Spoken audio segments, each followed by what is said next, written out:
Anyway, but it says what three things is a mole of a chemical equal to? So a mole, 1 mole of something, whatever that happens to be, is going to be equal to 3 different things. Okay? A mole of X is equal to 6.02 times 10 to the 23rd power particles of X.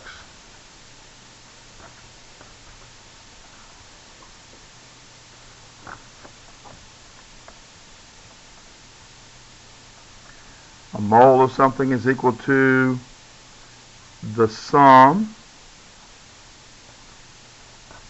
of atomic, that's the symbol for atomic mass unit, sum of the atomic mass of all atoms in a formula of X. Sum of all the atomic mass units, the atomic mass of all the atoms in a formula of X. And we've been doing a lot of molar mass calculations, and that's what that is, molar mass. Okay, it's also equal to 22.4 liters of X when it's a gas if the gas is at 0.0 degrees C and at 1.0 atmospheres. So this is the temperature and this is the pressure. So this only works if the gas is at the correct pressure. Now I've sort of written that in a sort of shorthand kind of version here, okay? If you need to write more complete notes, that's fine. But basically you've got 3 things. At this point in time in this class, what was in this unit and this unit packet, this unit handout, was that 1 mole of something, in this case I'm just calling it X, is equal to that many particles of X.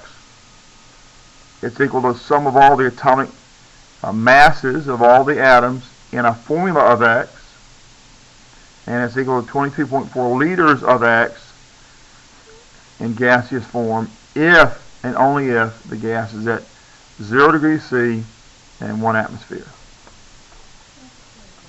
Which kind of means a freezing day at Myrtle Beach. A freezing day at Myrtle Beach. Well, that's the freezing temperature of water right there. And 1 atmosphere is the average atmospheric pressure at sea level. And Myrtle Beach is at sea level.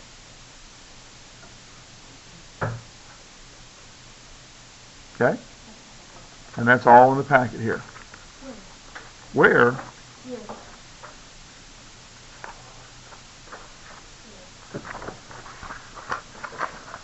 Well, one of the easiest places to find it is on something called the mole map. Mm-hmm.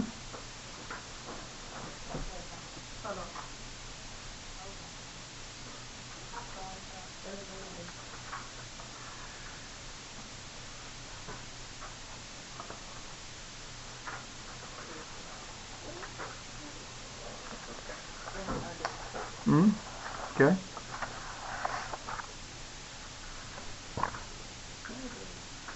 All right. What other questions do you have? Number 13? 12 and 13.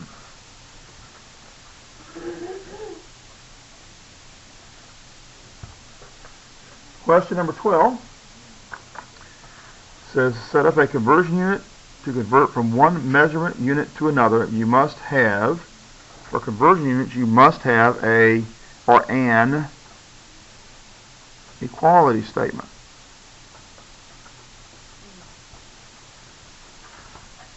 Now, whether you write an equality statement or not, because some math teachers and science teachers don't teach you to write equality statements first, but whether you have an equality statement written, a conversion unit came from 2 things that are equal. That's the only way to build a conversion unit. They might not tell you that, but that's what it is. So before you can have an equality statement, you've got to have two things equal, and that means you need an equality. You have an equality statement, whether it's implied or whether you properly infer it, whether it's clearly implied, or whether you actually write it out. In this class, I ask you to actually write them out before you write a conversion unit. Okay? Number 13 asks to set up a conversion ratio to convert from one chemical species to another. For that, you have to have a balanced chemical equation.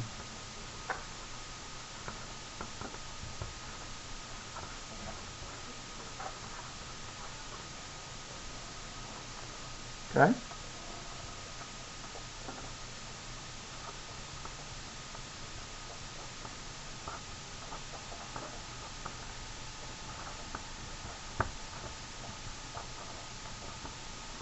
Other questions?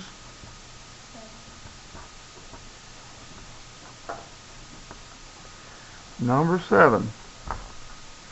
How many molecules of methane are there in 22.25 moles of methane? Well, I'm sorry, 12.25. Okay. Well, let's see. Molecules are particles, aren't they? Do you agree? Molecules are distinct, separate little particles. Okay? So if we have 12.25 moles, and you can write out the word methane, nothing wrong with that. You should know from, is it Unit 4, where we learn to name compounds, what methane is, and it's CH4. And in order to convert from one measurement unit to another, we need an equality statement. So we need an equality statement that's going to get us from moles of methane to molecules of methane, right?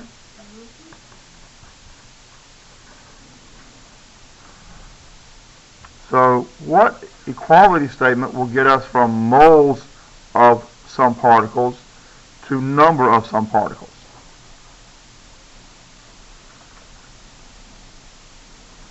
Anybody? Right here in front of you. It's on this paper. Yes. Deja? There you go. This is the particle, so it's 6.02 times 10 to the 23rd. And over here it's 1 mole. There's the equality statement.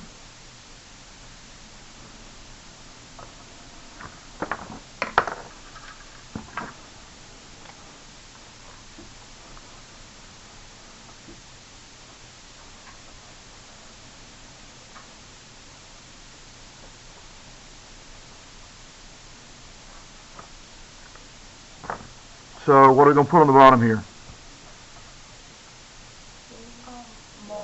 Right, we've got to match the units that are here and the species that are here with something on the bottom here. And that something on the bottom here needs to come from this equality statement. So we want 1 mole of CH4. And then on the top you want the other side of the equality statement, which is 6.02 times 10 to the 23rd power molecules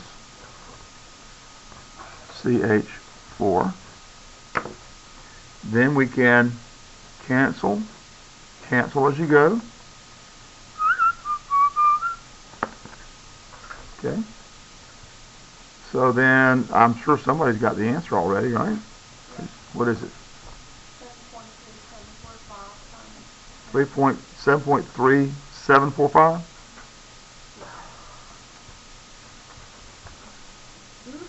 Times 10, did I write it down wrong?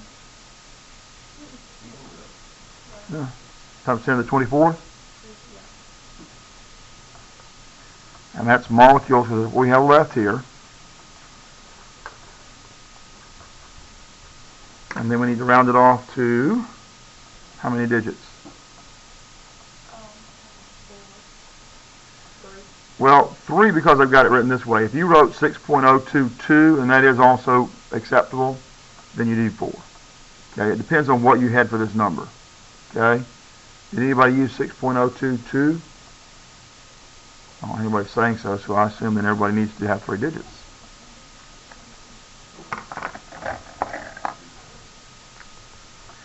So we round it off then to the number of significant digits that the problem requires, and that's 7.37 times 10 to the 24th molecules CH4. Okay, and there's the final answer for that question. Any other questions? 9.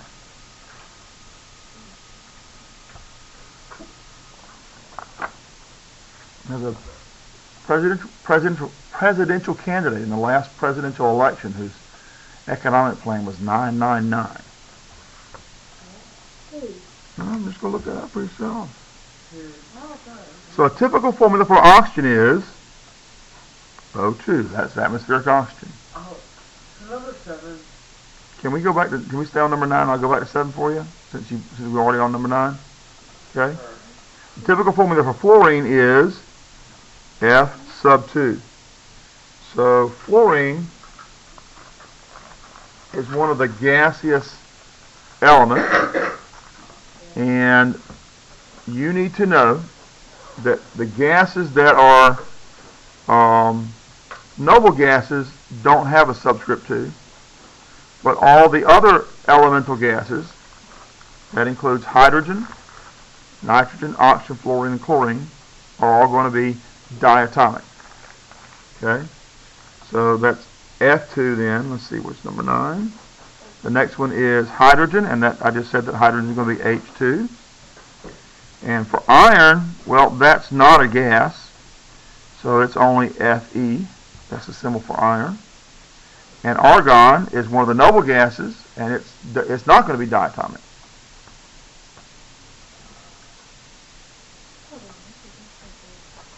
Okay? So which ones are like gases or would be diatomic? Oh, that's hydrogen, and then these right here. They're all right there to group together. Okay? All right, Evan, you had a question? I know it's not right, because that's not the way they can write that from 7, but I just did the math only, and I didn't do it. I just put 7.3745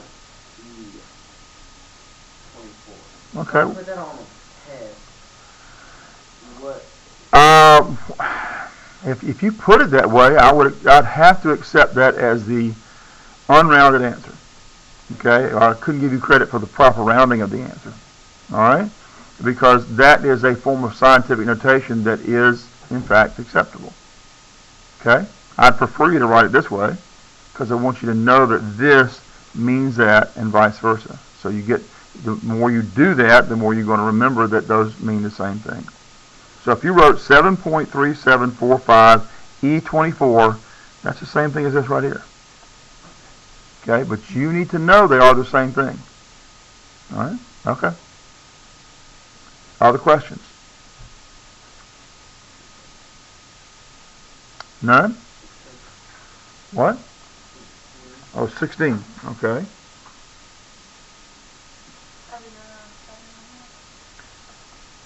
16 is asking is a definition for a term.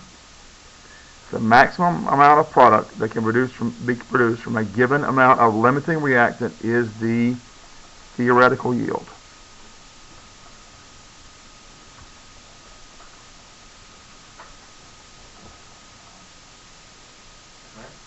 Huh? That's it. That's a definition. I put in number 16 the definition for this term. We had to calculate theoretical yields. When you're doing stoichiometry, finding percent yields and things of that nature, you have to calculate to the theoretical yield. And we did that from a given amount of limiting reactant. You always start, once you find the way that we do it in here, once you find the theoretical yield, then you can identify the limiting reactant.